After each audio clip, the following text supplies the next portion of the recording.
दोस्तों, गीता में चौथे अध्याय के एक श्लोक में भगवान श्री कृष्ण ने कहा है, हे भारत, जब जब धर्म की हानि होने लगती है और अधर्म बढ़ने लगता है, तब तब मैं स्वयं की रचना करता हूँ, अर्थात जन्म लेता हूँ। मानव की रक्षा, दुष्टों के विनाश और धर्म की पुनर्स्थापना के लिए मैं अलग अलग युगों में अवतरित होता हूँ। तो दोस्तों, चलिए जानते हैं श्री हरि के 10 अवतार के बारे में, जिसमें से पहला है मत्स्य अवतार। मत्स्य अवतार भगवान विष्णु का पहला अवतार है। इस अवतार में विष्णु जी मछली बनकर प्रकट हुए थे। मान्यता के अनुसार एक राक्षस ने जब वेदों को चुराकर समुद्र की गहराई में छुपा दिया था, तब भगवान विष्णु ने मत्स्य अवतार में आकर वेदों को पाया और उन्हें फिर स्थापित किया। दूसरा अवतार है वराह अवतार।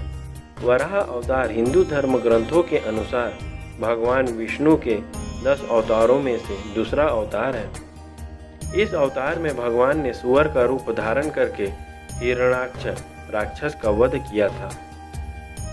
तीसरा अवतार है कच्छप अवतार।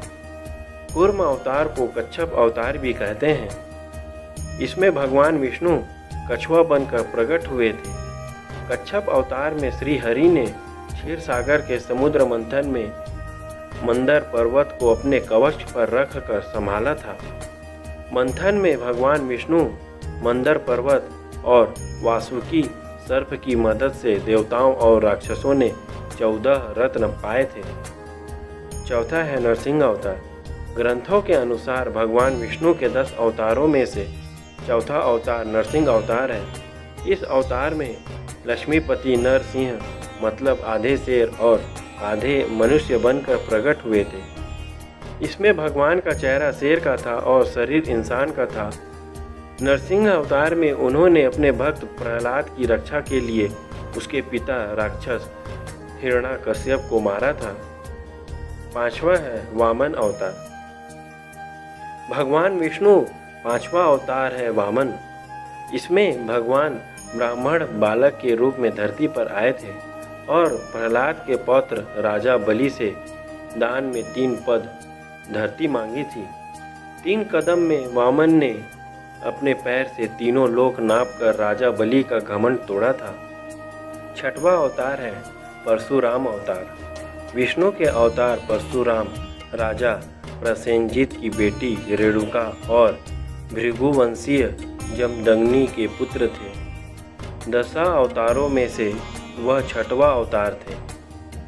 जमदग्नि के पुत्र होने की वजह से इन्हें जामदग्नि भी कहते हैं। वह शिव के परम भक्त थे। भगवान शंकर ने इनकी भक्ति से प्रसन्न होकर परशु शस्त्र दिया था। इनका नाम राम था और परशु लेने के कारण वह परशुराम कहलाए थे। कहा जाता है इन्होंने क्षत्रियों का कई बार विनाश किया था। क्षत्रियों के अहंकारी विध्वंस से संसार को बचाने के लिए इनका जन्म हुआ था। भगवान हरि का 7वां अवतार है श्री राम। विष्णु के 10 अवतारों में से एक मर्यादा पुरुषोत्तम भगवान श्री राम है। महर्षि वाल्मीकि ने राम की कथा संस्कृत महाकाव्य रामायण में लिखी थी। तुलसीदास ने भक्ति काव्य श्री रामचरितमानस की रचना की थी। राम अयोध्या के राजा दशरथ और उनकी पहली रानी कौशल्या के पुत्र थे। श्री हरि के 8वां अवतार है श्री कृष्ण। यशोदा नंदन श्री कृष्ण भी विष्णु के अवतार थे। भागवत ग्रंथ में भगवान कृष्ण की लीलाओं की कहानियां हैं। इनके गोपाल, गोविंद, देवकी नंदन, वासुदेव, मोहन, माखनचोर, मुरारी जैसे अनेकों नाम हैं। यह मथुरा में देवकी और वासुदेव के पुत्र के रूप में प्रकट हुए थे।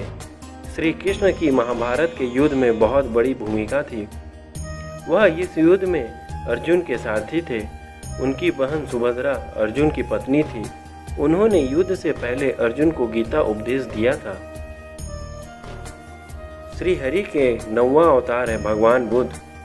भगवान विष्णु के 10 अवतारों में से एक बुद्ध भी है। इनको गौतम बुद्ध महात्मा बुद्ध भी कहा जाता है। वह बौद्ध धर्म के संस्थापक माने जाते हैं। बौद्ध धर्म संसार के 4 बड़े धर्मों में से एक है। इनका जन्म क्षत्रिय कुल के शाक्य नरेश शुद्धोधन के पुत्र के रूप में हुआ था। इनका नाम सिद्धार्थ रखा गया था। गौतम बुद्ध अपनी शादी के बाद बच्चे राहुल और पत्नी यशोधरा को छोड़कर संसार को मोह माया और दुखों से मुक्ति दिलाने के मार्ग पर निकल गए थे। श्री हरि के 10वां अवतार कल्कि अवतार। कल्कि अवतार भगवान विष्णु का आखिरी अवतार माना जाता है। कल्कि पुराण के अनुसार श्री हरि का कल्कि अवतार कलयुग के अंत में होगा। उसके बाद धरती से सभी पापों और बुरे कर्मों का विनाश होगा।